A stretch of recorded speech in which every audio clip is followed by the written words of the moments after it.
Hello and welcome to Last Time On. This is the podcast for people who want to watch all this prestige television, but who's got time for all this? You know I don't. I'm too sad to make a pun about time this time. This episode is so sad. I'm Xhafer. I am Ben. I'm sad. And I'm Victor. But I'm sad. And today we're talking Season 7, Episode 18, Heroes Part 2. The saddest episode we have done yet. I know at the start of this episode, we all hit skip that recap. Yes, I hit skip the damn recap this time. But what we're not going to do is skip that recast. No. Can't skip the recast. And we've got a little bit of recasting to do, and in honor of this episode, we're going to be recasting Dr. Fraiser.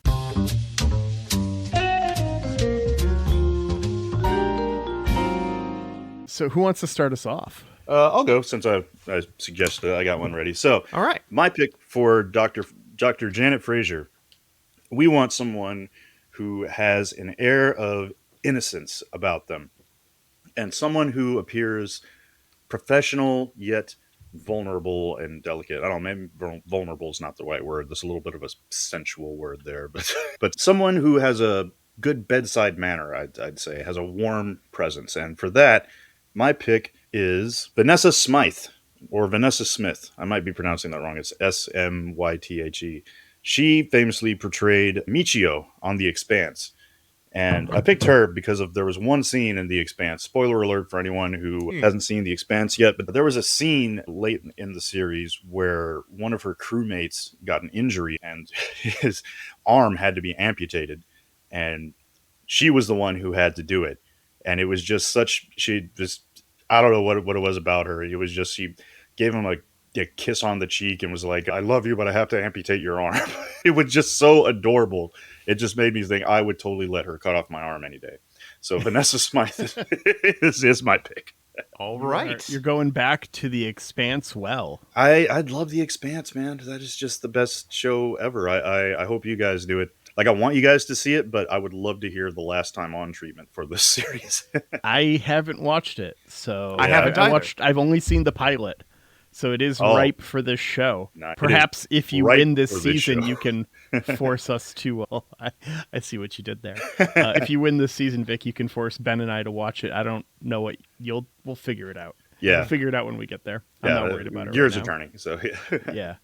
All right. Well, I will go next. And I decided I wanted to go with somebody who is going to be able to have, I don't know, I was just like, who has the right feel, the right presence, and is just somebody who I am excited every time I see them on TV. And, hey, maybe they're not going to be in every episode, but when they show up, I'm like, heck yeah, this person. And so I decided to go with Linda Cardellini. Yeah. Yeah. That's a good pick. Again, I feel so out of the loop every time you guys mention someone. I'm like, I'm gonna have to Google this. So Linda Cardellini, most recently, she's been playing Laura Barton, Hawkeye's wife in the MCU Hawkeye's movies. Wife, okay. She was that also is a great pick. Velma in the 2000 Scooby-Doo stuff. And then she was Freaks and Geeks, one of the right? Yeah, Freaks and Geeks, Dead to Me. She's been in a whole bunch of stuff. She's great. And I'm always excited. I'm like, oh, right, yeah, Linda Cardellini. Awesome. Oh, she was in Mad Men, too. Okay. Mm-hmm. So, for my pick, I'm assuming Dr. Fraiser was in the movie. I don't actually know because I haven't seen it and can't watch it. I can't also Google it. So, running on that logic, I'm thinking, okay, I want someone who can handle a role that's been established and still make it their own. Right? And when I think about that movie, but go ahead. Well, thanks for shitting in my cereal, Vic. Just lie to me. I'll never know. Oh, come on. Okay. I will probably actually go and watch the movie when we're done with this. Totally should. Anyways, I'm thinking of someone who can do a bit of action, someone who can still pull at your heartstrings, and someone who can get a good joke in from time to time. And keeping all that in mind, I was thinking Elizabeth Shue would be really good at the role. I like it. Shue, Karate Kid, and God, we were just talking Jennifer about in Back to the Future. Jennifer in Back to the Future. That's and who. She was in the first CSI. season of The Boys. Mm-hmm. Yeah. Awesome. All right. Well, I will put these. She's also a descendant of Pilgrim leader William Brewster, I found out today. Do you mean right now? Yeah, I mean literally while I was on Wikipedia looking at her article. Yes. Nicely done. Well, I will put these up in the Dominion Media Research Lab for the listeners to vote on. And speaking of which, our results are in from last week's recasting for General Hammond. And Ben, you got the pick this time. Our Timothy Onmundson is our new General Hammond for our fantasy recast. I didn't know I was allowed to win. It's not a competition. It's not a competition, of course, but Ben finally won. Yeah. So, nice. Speaking of competitions, our new episode is Heroes Part 2 that begins with, and now the conclusion. Yeah. And we hit, it's Phajo. Well, I am so glad you knew that. Yeah. He's also on Warehouse 13, which was one of my predictions. That was your exact prediction. This is what, like the third time you've rolled right into I promise I am not having prescient visions. Oh, no, he's just that cheating. Sounds like something a time traveler would say. You know I'm not a time traveler because I'm not filthy rich off magic cards. We've established this. I would not have had to have rushed home from work if I was a time traveler. Well, maybe you're just not a very good time traveler. If my plan is vintage magic cards, you've got a solid point. But so we come in with Saul Rubinek. He is our intrepid reporter, and we open in media blackout. I wrote that down. I was very proud of that. That's a good one. Good joke, Ben. That can go in the book. Yeah, he wants some footage, but something big is happening, and he isn't allowed to capture the footage that he desires. We get a bunch of hubbub about teams being dispatched, and then we go straight to theme. Yeah. So, Saul Rubinek is our big guest star for this episode. One of many. Yeah. Oh, yeah, one of many. There's a few. Our first big guest star of the episode. As Xhafer pointed out, he is one of the most memorable villains in Star Trek TNG. He was Faj. I'm going to have to edit that out. My cat just knocked my pot pie off the table into the carpet. God damn it. As Xhafer pointed out, he's Kivas Fajo. Kivas Fajo, one of my favorite. I think he was one of the most memorable villains in Star Trek TNG. He was the guy, for listeners out there who don't recognize him, he was the guy who captured Data and tried to add him to his toy collection. Yeah, the guy that Data totally killed. He tried to. He tried to. Well, yeah, he didn't. The weapon was turned off mid-transport, but Data totally killed that dude and then totally lied about it. But also, he's also plays a journalist in one of my favorite movies, Unforgiven. So I was excited to see him. I need to rewatch Unforgiven as a journalist again. Nice. Yeah, and of course he's one of the main characters in Warehouse 13. I only saw a few episodes of that when it came out, but I really dug that show when it was airing. It was a really interesting premise. I really liked it. Yeah. It's a fun show. What was the thing that he said? There's something I need to snag, bag, and tag, something like that. Yeah, that sounds about right. Yeah.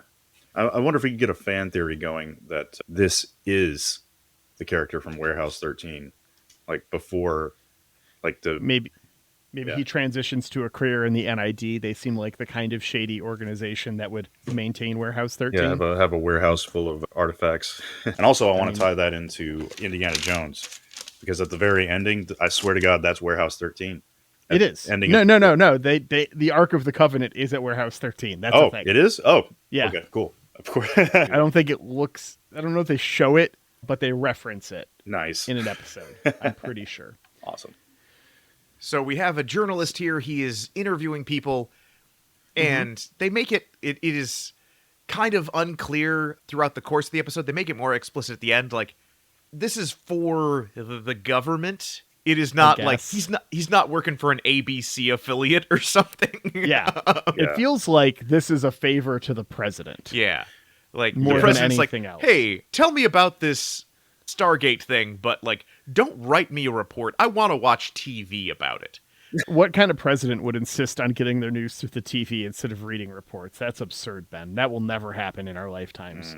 But also, I feel like, though, he is a documentarian by trade. Like, I feel like this is the equivalent of like the president asking, oh God, I talked about him last episode. David Attenborough. Yeah. This is like asking David Attenborough to document a secret government program that maybe one day the people will get to see this documentary. That's the only way this makes sense, because watching this, first thought is that there's no way they would ever send a civilian from National Geographic to a government installation like this. Like the Air Force, every branch of the military has their own public affairs division, and they are the ones who would be making doing this documentary. Yeah. So, but I mean, for the sake of making an episode of Stargate, they're just saying that the president ordered it. So that I can make that make sense. He does talk about being embedded in Vietnam at one point, and so he might be in universe a very famous wartime reporter. Well, so actually, he's talking about talking to a guy who was embedded in Vietnam. Oh, well, he was in Vietnam with the guy. Yeah, no, I thought that's what it was. No, he interviewed the guy 25 years later. Okay. You're right. Yeah, that is how that story went. Yeah, but that wasn't his life that got saved. Yeah. The first little bit after the intro got me, and you guys can all appreciate it now as we've all done some editing.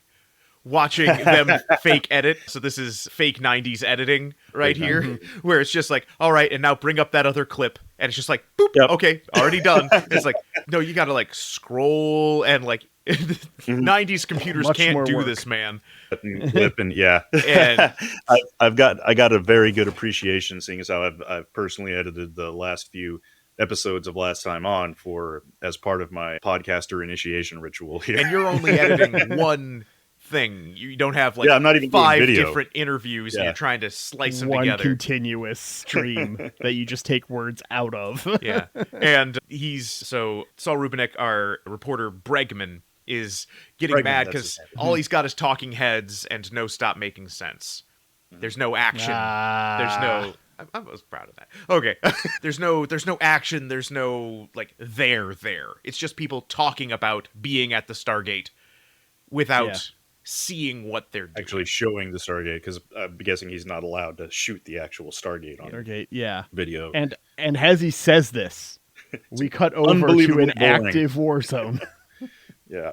And, I mentioned at the top of the episode that I'm still sad about this. And I feel like I need to cheer myself up here. So what can we do to cheer me up, guys? Let's play a game. Let's play Timey-Limey. This is no time to argue about time. We don't have the time. All right.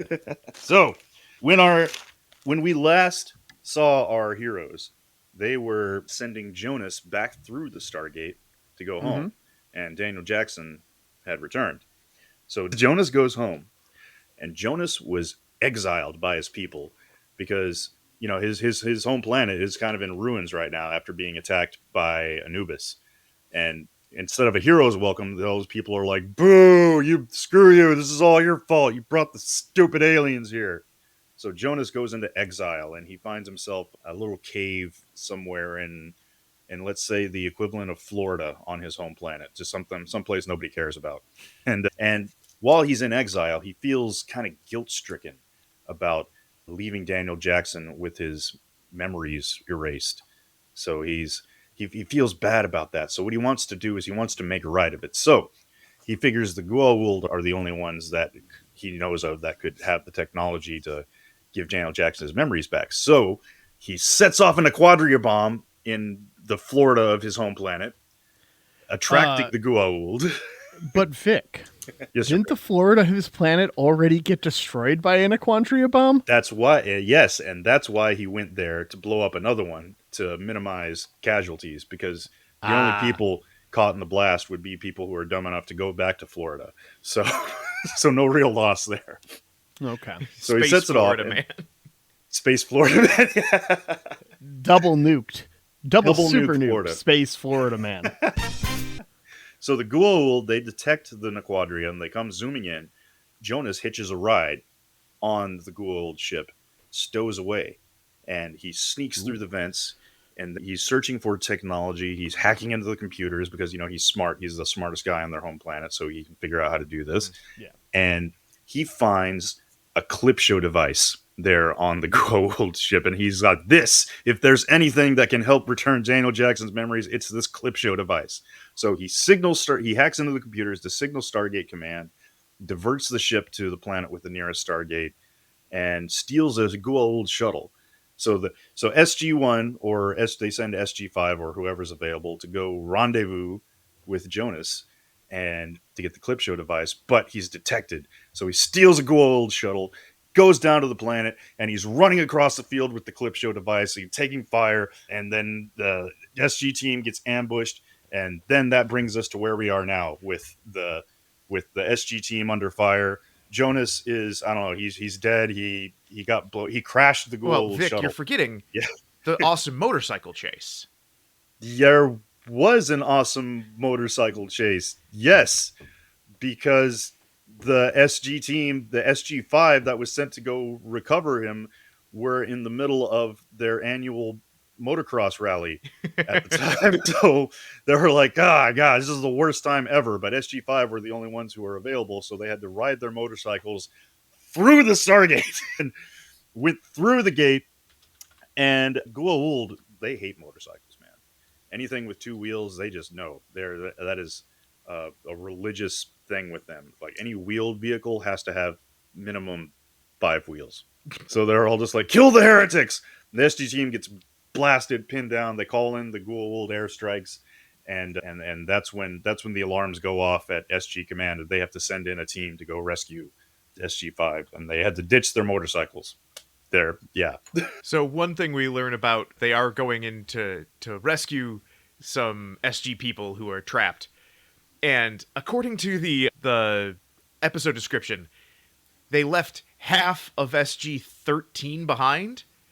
But there seems to be a lot more than 2 guys trapped on this planet, which tells us that there are different sized SG teams. Yeah. Yeah. And so, I don't know. That makes sense. That's just interesting. You have a scouting team. You have a diplomatic team. You would have a rescue team, theoretically, that might be a bit larger. That makes sense to me. And we run into the leader. So there's this giant firefight happening here. People running around shooting, all the action that Bregman was hoping to get into his documentary. And we meet the leader of SG-13, Adam Baldwin. I was going to ask if you guys clocked this guy. Yeah, it's Jane. Yep. Jane. It's Jane's great-great-grandfather. We see a ton of Xhafer by the farm here, including 3 to an RPG, which, feel free to correct me here, Vic, that is not that weapon's intended use. Yeah, no, that was an AT-4 he fired. It's for blowing up tanks, and if that was an AT-4, it's the weakest one I've ever seen. I've only ever seen one live once in my entire life, thank God. But I imagine it's a bad day when you see, because those are anti-vehicle weapons. Anti-tank, yeah. The only time I ever saw one fired was 20 years ago in basic training, and the explosion is a lot bigger than what was portrayed here. And if it was a real one, the guy who fired it, he'd have 7 concussions instantly.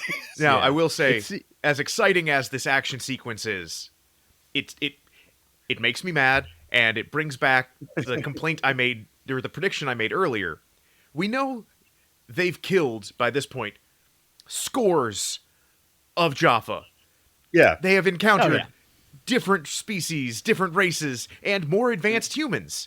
We know several of our SG1 members have snazers, and yet they're all running around with conventional 1990s, early 2000s guns. They have not adopted, they have not reverse engineered, they haven't updated. Well, Ben, we've seen conventional human weapons rip through Xhafer, and we see our heroes regularly survive getting hit with Xhafer weapons. That is true. Maybe they're just better. I guess the downside of a Xhafer stick, I think it's inferred that they have infinite ammo. Those things, because there was that one working for hundreds of years in the Wild West. So I guess that's the downside, is they have infinite ammo but low DPS. But human guns have high DPS but limited ammo. So that's got to be the trade-off there. Yeah, I got to imagine that the SG team, our SG1 team, uses snazers because they have a stun setting. Yeah. Yeah, no stun setting on an M4. I think they're a diplomatic scouting team. If you were to align all of the SG1 teams with their jobs, that's what you would probably classify SG1 as. Xhafer, I mean, they get I would captured call enough. O'Neill a lot of things. Diplomatic is not one of them. Look, yeah, he's the scouting part. So there's this big firefight, and O'Neill gets shot. Like, Yeah, bad. he catches a flanking Jaffa and just buys it. And almost gets taken out by a Jaffa airstrike in that same Yeah. scene, who is piloted by a stormtrooper, because God, that guy can't hit shit, man. he's dropping bombs in the forest, like next to the battle. I don't know what was up with that. Yeah, that guy just hates trees. Well, that's because last time on, the previous planet the Jaffa were subjugating was a planet of tree people. And so he just went back into like, haha, I'm going to get these suckers. You know, there's lots of things you expect in war. Carnage, the sleepless nights. But what they don't prepare you for is the incessant use of Fortunate's son. Pretty much led to believe here that O'Neill is dead. Yes. And we will hear for the rest of the episode that there is a casualty. Someone on the team, very valuable to the Stargate program, has not made it home in one piece. And we are led to believe that it is O'Neill for 75% of this episode. Did any of us here actually believe that O'Neill was dead? So at the start of this episode, there's this big emergency, right?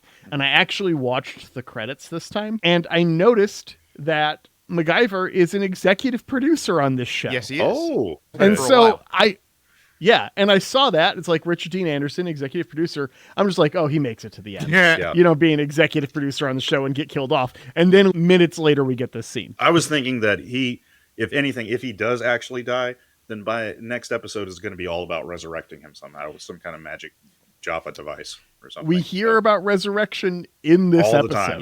Yeah. Well, and also, I wouldn't have been surprised if it was, hey, the next, like, because we are episode 18, so we got like 6 episodes left in the season. Yep. I wouldn't be surprised if he was like not in the next 6, and then I'm taking some time off because we've been making this show for 7 years. But I've got to go do a B movie for Hallmark or something. Or I've just made so much money doing long-running syndicated TV show, I've lightened my workload. But they are playing so cute with it for the next 35 minutes that the cynic in me is just like, okay, I know it's not O'Neill. But we come back and Bregman actually gives a really great speech about the freedom of the press. And he was super angry in that one. Yeah. How important it is that I don't care that you don't want me to see. I have to see. This isn't a totalitarian country. You don't get to decide. That's what makes America great. And that's what freedom is. And everybody's just like, shut up, go talk to the janitor. Yeah. And then we get our second awesome guest star of this or third, if we count Adam Baldwin. I was so happy because Please state the nature of the medical emergency. Robert Picardo shows up. Yeah. Yes. I'm just all like, fuck yes, this is a treat. Please state the nature of the Stargate emergency. He's got some notes from some senator who probably fucking hates freedom. And he's there to conduct an investigation on behalf of NID. Yep. Which we know previously is the National Inventory of Dams. Yes. Yes. And we learn he's part of NID through this, but only after a scandal forced him out of public service. Yeah, he was guilty of insider trading, it sounded like. Yes. So you know what he's going to do now? He's going to get a government job. Hey, it's hard to commit insider trading when you're the head of the FTC. Anyways, we get another style of interview here. Yeah, I love we're getting good cop, bad cop interviews, just 2 different people doing 2 different sets of interviews. Yeah, the juxtaposition was excellent. It's a significantly less guarded interview, but no less true answers than what we had for our documentarian. I really appreciated this. This was very well done. DJ and Teal'c, not being actual military members, are notably less cooperative. I loved that. I love Teal'c was just like, What the fuck are you gonna do? I did appreciate, this is where we find out the reason they were on the planet was to get data from a crystal in a temple, but they never tell us what the data was. So, gentlemen, let's get weird with it. Let's get weird. Is this what we think the data was? Yeah, what was the data? What the data actually is? We find out it wasn't weapons, but we don't find out what it was. It is a Goa'uld cookbook. Damn it, that's what I was going to say. It's got that's exactly the what fluffiest fucking pancakes you've ever had in your life. I would think that Goa'uld food is terrible. That's why they're so evil. Okay, so if you said cookbook, I'm going to say it's one of their most cherished collection of yearbook photos from the Xhafer Training Academy. Okay. When they were little young teenage Xhafer going through the Xhafer school to be evil goons. Yeah, because there's got to be an evil goon academy that the Goa'uld set up. Oh yeah, all the system lords. Yeah, they're all frat brothers or something. I'm sure. See, They seem like the type. Did you see Teal cut a frat party? I shall now attempt a kickstand. 25 seconds. Accept. Or I get to go. I get to go. Oh, sorry. So I think that it is actually, they found a Goa'uld recreation facility, and it's a bunch of Goa'uld games, but it's not. Awesome. It's like whatever ones they happen to have there, and we don't know it, but they're actually like bad games.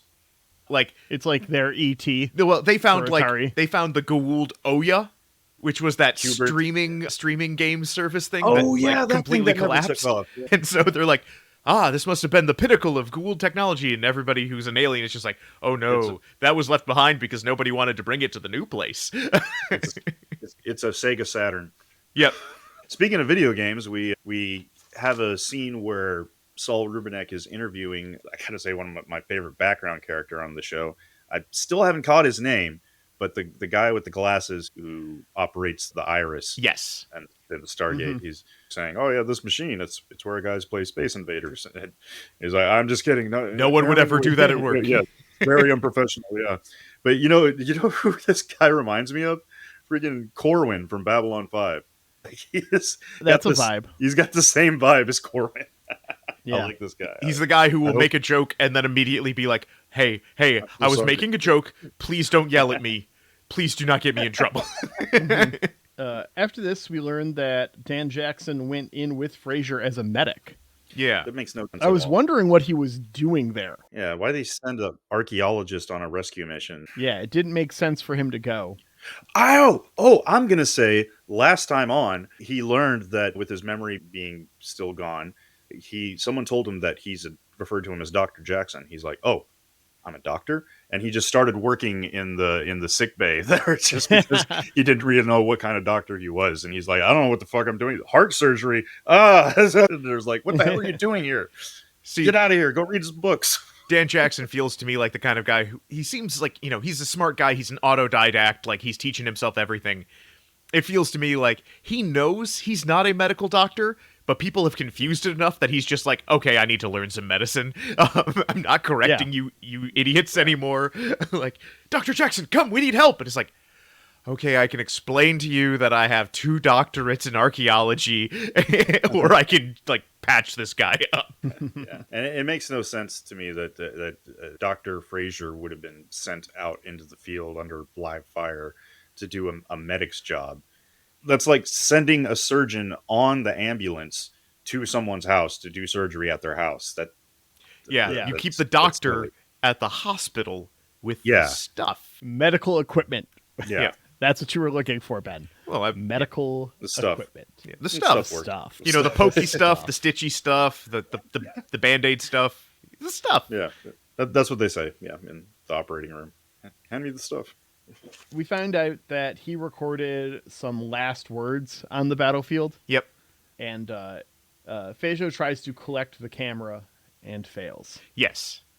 Yeah, we get the flashback. Something else I noticed about this episode, because Feijo goes in there, talks to DJ. Mm-hmm. It goes to the flashback with Daniel Jackson holding the camera with the last words of the bleeding extra there.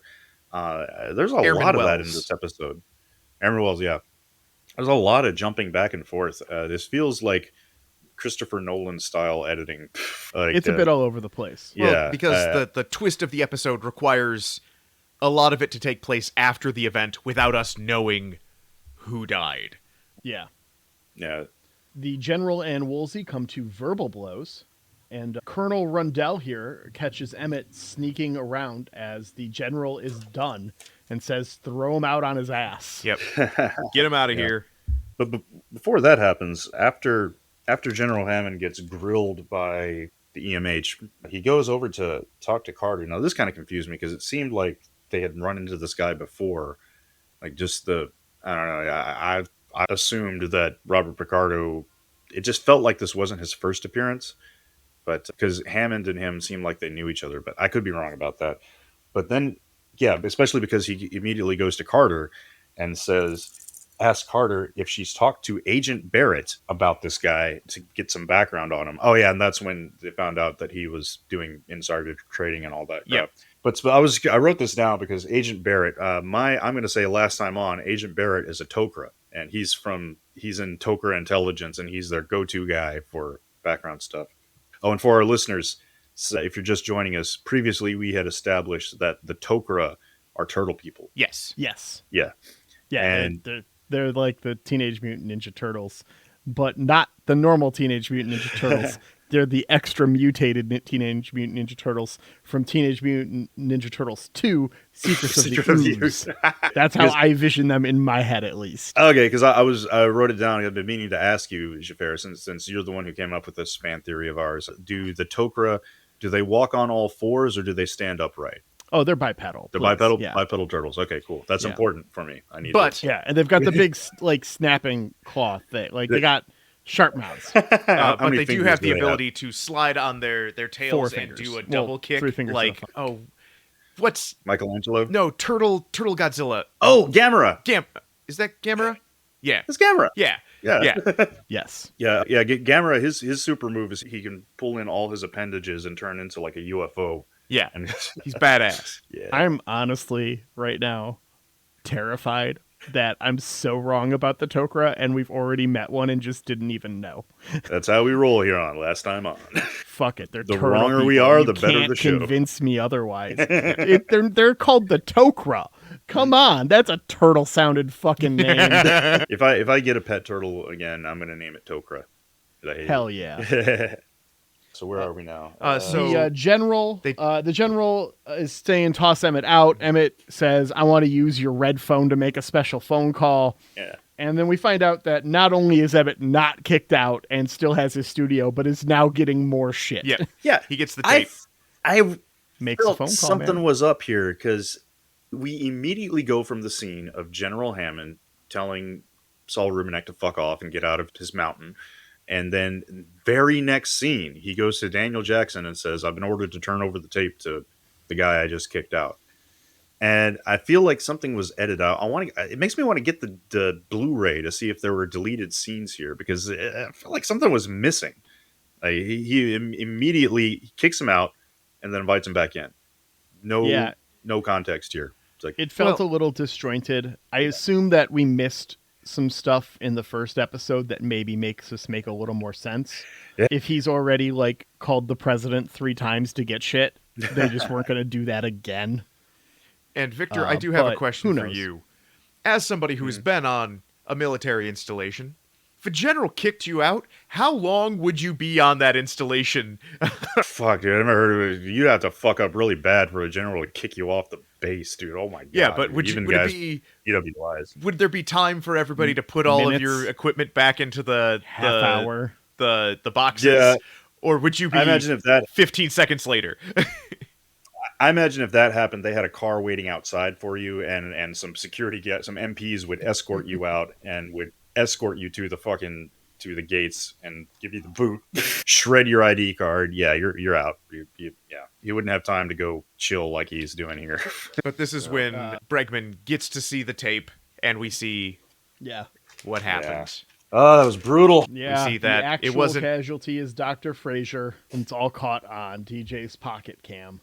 I thought of back in Star Trek TNG when Tasha Yar was killed off. That was just unceremonious, and she's just gone. But this much more well done, as in it was just a stray shot from a Xhafer. It felt really real, because that's what happens in the real world, dude. Just no rhyme or reason. Just fucking you're fine one day, next day you're hit by a bus and you're gone.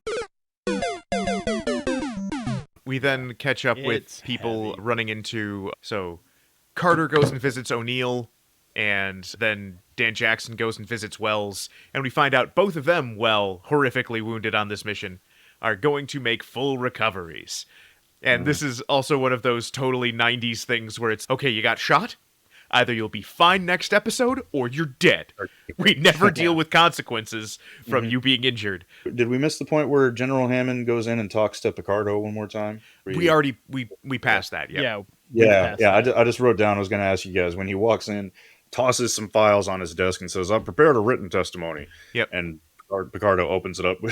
Was anyone else expecting just to look down at the paper he opens up and just see one sheet of paper that says, go fuck yourself? DJ checks in on our airman, who is going to make the full recovery as well. Teal'c gives Carter his eulogy. This is a weird twist to have her read it, since it's Xhafer tradition to list all the weird sex stuff you wanted to do with their person in eulogies. Makes for a very awkward scene in a couple of minutes. Xhafer customs, man. Yeah, They're just different. Emmett gives DJ the tape back, but he wants him to use it. And then the memorial service starts in front of the Stargate because new sets are expensive. Well, also because it is now Stargate tradition that when you have a funeral, they just put in some random numbers and just shove you through the Stargate. You just get sent back, right? That's what happens when you do bad coordinates. Don't you just like pop back? It's like the scene in The Big Lebowski. They throw the ashes and then the wind blows it back in their face. You can't do that, Ben. Carter lists everyone who still has an acting job. Hollywood is a brutal town. This is a cool thing. Hey, our doctor died. Let's list all of the characters she saved. Like that is a cool thing. Yeah, I like that. Yeah. You know, when you pause, if you guys are watching this on Amazon Video, how it brings up the X-ray thing and tells you that name of the actors. So I paused this because I had to go to the bathroom, and I came back. Yeah. And I saw on the screen it said one of Saul Rubinek's camera crew guys. His name was Airman Shep Wickenhouse. Like that was the name of his character. What the hell kind of name is that, dude? Shep Wickenhouse. See, Vic, when you've been coming up with background character names for 7 seasons, sometimes you come up with a Shep Wickenhouse, okay? They didn't even mention his name in the whole damn show. So it's like Shep Wickenhouse. Who the hell? Yeah. And this all goes into the documentary, which turns into some real rah, dead poor kids from all over the country gave their lives to stop tyrants and not just for rubber and oil. That said, as somebody who sometimes does voiceover professionally, it made me wonder, who did the voiceover for this video? Because it's not Saul Rubinek. It's not any of the people on his team. Somebody had to narrate. Not Saul Rubinek? No. Somebody had to narrate this. And so now there's another person who knows all about the Stargate. And it's just like, oh, right. I totally thought it was Saul Rubinek. No. Well, fuck me. The general likes the moving picture, though. I went to one of them Nickelodeons one time. I didn't like it. But this was pretty good. DJ goes to visit the airman and his newborn. They named her Janet after Dr. Fraser.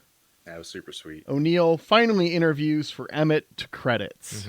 And that's our episode. It was not until we started recording this podcast that it clicked for me why the sudden heel turn where they turn around and decide, yeah, you know what? This guy's not so bad. Let's cooperate and do his documentary. It's because of Robert Picardo. He came in and he was just a dick to them doing the interviews, and it made them realize, like, oh wow, the other guy's interviews aren't so bad in comparison. You know? It also made me, as somebody who's worked on productions, you finished the documentary and now you're adding a whole nother person to interview. He's not doing the editing. He's yelling at the guy doing the editing. Fair enough. That does make it easier. He was yelling at Shep, Mr. Wickenhouse. Wickenhouse! Tinkleberg. All right. Well, that is it. So we've got some predictions. We do. And some dice to roll. But before we get to that, hey, Vic, hey, you got results from the lab-in? I last do. time's predictions? Yes. Let me go pull those up right now. Let me. I got my lab assistant here handing them to me. I think these are from last week, wasn't it? Yes. Mine was the Gundams. So if you see the Gundam prediction. Yes. Okay. So who had Jonas Returns? Well, you both did, right? That was both of you guys had the prediction on that one. But you specifically had the prediction, Xhafer, that he returns with the power of friendship and a ton of. That's my bonus point, is if he returns with the power of friendship. Well, with 17 votes, that got the most votes out of all of our predictions. That's my extra point. I have not confirmed that with the gatekeeper. I haven't talked to her. Okay. I'm waiting for her to text me back. She's out at Renaissance Fair right now, but awesome. I feel like I'm still on damage control for doing the one thing she asked me not to do with recording this podcast by watching this episode. So she took it better than I was expecting. She only threatened to quit on me once. So okay. But we've been friends since I was a teenager. So of all the stupid shit I've done that she's put up with, this doesn't even make the top 10. So I think we'll be okay. So next next was the mech suit battle. So that one got 4 votes. However, I went to the TV Tropes database, which is really great. It's perfect for what we're doing here. And I could not find a listing for SG1, but once again, there was a listing for Mech Suit Battle in Stargate Atlantis. So God damn it. All right. No points for that, I suppose. And your third prediction, your big prediction, was guest stars from Warehouse 13 and Eureka show up. So I did look up on IMDb that a Eureka actress does show up. What is her name here? Sally Richardson, who portrayed Allison Blake on Eureka. She was one of the main characters. She does make a SG1 guest appearance. So we have at least one from Eureka and then at least one from Warehouse 13. Take it. All right. That brings me up to 32 points for the season. Holy shit. Wow, good job. So Ben, this one must be yours. Jonas pilots his own spacecraft? That was my bonus. So it was right. So as a bonus if he was piloting in his own spaceship. So so you got the point, the 1 point for returning, but only 2 votes on the piloting his own spaceship. But your next prediction, I'm going to say that's confirmed. 6 people voted that yes, Daniel Jackson downloads somebody else's memories into his brain. Well, that was so it was he gets his memories back plus. So yeah, he gets more memories than he had originally. But we're good. Yeah. Something that wasn't there before. Yeah. But I'm afraid it's a negative for Anubis's identity revealed, and it's a character we've seen before. 0 votes for that one. Yeah. Bummer. Just like my prediction of a Lost in the Desert episode, which I'm actually happy I didn't get, because good lord, those are so boring to watch. And also, no mention of the SG1 team riding horses in the battle, so no points for that. But I did get my 3-pointer for a wedding episode. Ooh. No, thankfully. Yeah, thankfully, no one spoiled it. So, although we did get a comment in the lab from Chris Clements, who gave us some interesting background info without any spoilers. He says he thinks it's hilarious that the Kelownans are from the Langara system, because Kelowna is a town in British Columbia, Canada, and Langara College is in Vancouver, and that is apparently nearby where SG1 was filmed. Oh, so somebody was just like, okay, I drove by this thing.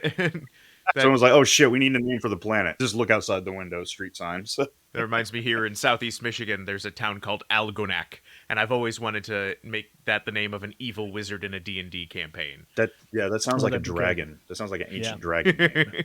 I'm Algonac. You are searching for Algonac's hoard. All right. Well, I'm going to roll some dice here. Roll them bones. Pull up that episode. All right. That is a 16. 16. Oh, bang. So we're going to be watching Season 8, Episode 12, Prometheus Unbound. That sounds... With the Atlantis team unheard since they left, a mission has been greenlighted to take the Starship Prometheus to the Pegasus Galaxy. Well, this is off the fucking chain. I didn't realize these shows overlapped. Yeah. I did not know these shows overlapped. I did not know we had spaceships that go to other galaxies. That's absurd. That's space magic. That shit's impossible. Yeah. They have wormholes, Xhafer. Yeah, look, they got Stargates. Like, yeah, I get it, right? Like, it's... Somehow that makes more sense than an actual spaceship could somehow warp speed to another galaxy. Like, no, that would be insane. Yeah. But the Stargate there makes more sense. Yeah. All of the space travel we've seen has been not Stargate-esque. It's been moving through space doing its thing. I don't know. It depends on how fast they travel. We just don't know. But we might find out next episode. It's season 8, episode 12, Prometheus Unbound. Prometheus Unbound sounds like a smutty romance novel title. I was just thinking that. It's on sale next to 50 Shades Freed. All right. Well, I will go ahead with my predictions first. Lincoln, what are you doing up there? Guessing? I guess no one's coming. I have seen into the future. You ruined the prophecy. All right. We are hitting a danger zone with these predictions. We're running out of time. I have to admit. Well, we're not only running out of time, but we've also watched more of this show than we have anything else. And I don't remember what I predicted 10 episodes ago. We're just gonna have to go full send weird predictions, stuff that we know we never would have said before. Okay. Well, my daytime prediction. While we will see Doctor characters going forward, we do not have our Dr. Frasier, our staple, they are always our Doctor character. So Dr. Frasier does not get replaced cast-wise. No replacement? Okay. My evening prediction, Cassie Frasier goes on a mission. Oh, right. Okay. They keep referencing Dr. Fisher's daughter, Cassie, and how is Cassie? Has anybody talked to Cassie? And it's like, well, she's clearly not in this episode. She comes. Yeah, that's right. She shows up. She comes back. Goes on a mission. I forgot about that. Yeah, Carter says she has to go pick up Cassie. So I guess Yep. And then my prime time: a Stargate gets blown up, stranding our team on an alien planet. I'm surprised that hasn't happened yet. Yeah, it's a good. Probably it's a good has. One. Probably has. Yeah. All right. My first prediction, I think we might have already made, but if we haven't, I'm going to say that there's a boxing episode. I don't think we've made that prediction, but it is a 90s sci-fi show. Yep. 90s sci-fi show has to have a boxing episode. Early 2000s sci-fi show has to have a boxing episode. Those be the rules. My evening prediction is the exact opposite, Ben. Dr. Frasier returns. Oh, she gets resurrected? She might get resurrected. It might be time travel. It might be something pretending to be Dr. Frasier and not actually Dr. Frasier, but the actress comes back and for the most part reprises the role. Okay. I'm now imagining in Beer Fest, she comes back but with a cowboy hat. And it's just yes. I'm also Dr. Frasier. I'm Dr. Frasier's twin. And don't worry, she told me everything about you. So I know all of our inside jokes. And I know we're all suffering. So if you guys just want to call me Janet, I think that would make it easier on everyone. Beer Fest. That's the only movie I've snuck 30 beers into. I'm going to need the backstory to that later. I was not alone in this effort to make it make a lot more sense instantly. But yeah, got really drunk in the theater watching that once. Anyways, my primetime prediction, aliens reveal themselves to Earth's populace before the Stargate program's existence is revealed to the general public. Oh, that's a good one. I'll bet it's going to be the Tok'ra turtle people. It could. Man, I'd love to see some snappy turtle people. Awesome. Okay, so that brings it to me, and I gotta say, all my preparation for the show, I forgot to do predictions, so I'm gonna make these up right here, right now. So my first prediction, as Xhafer had mentioned his boxing episode, how that was a staple of the 90s. There's another staple of the 90s that I've noticed that was really weird. I'm gonna say there's a basketball episode. Okay. For some reason, in science fiction or just the 90s in general, basketball was really cool. I thought about this a while back. There was a basketball scene in Alien 4. There was a basketball scene in Escape from LA, and even on Babylon Crusade, they had a fucking basketball court inside the spaceship. So basketball was the cool thing back then. So, okay, basketball episode. For my medium-sized prediction, I'm going to say that Cassie Frasier becomes a villain. And finally, for my jumbo-sized prediction, they fight a dragon. Cool. Just leaving it at that. Bonus points if it's named Algonac. Exactly. Algonac. All right. Well, with all that, there's only one thing left to do, and that's say thank you. Thank you. Thank you, Ripe, for letting us use Goon Squad as our theme music. We appreciate the hell out of it. It still feels fucking... I love that song. It's a great song. Like fire And thank you to everyone in the Dominion Media Research Lab for helping us out. And thank you to Angela Morris. I hope you can forgive me. I know you've put up with a quarter century worth of my bullshit, so we hope to get you on the show eventually. And thank you to Annette Lucina for your photograph of a television that you have licensed under Creative Commons that we turned into our podcast artwork. Thank you for making free art so we could make free art. And we will Feel free to drop... Sorry. And if you're out there and you'd like to participate in the show, join us our group on Facebook or on Discord, or drop us an email at lasttimeon@gmail.com. And we will see you next time on Last Time On.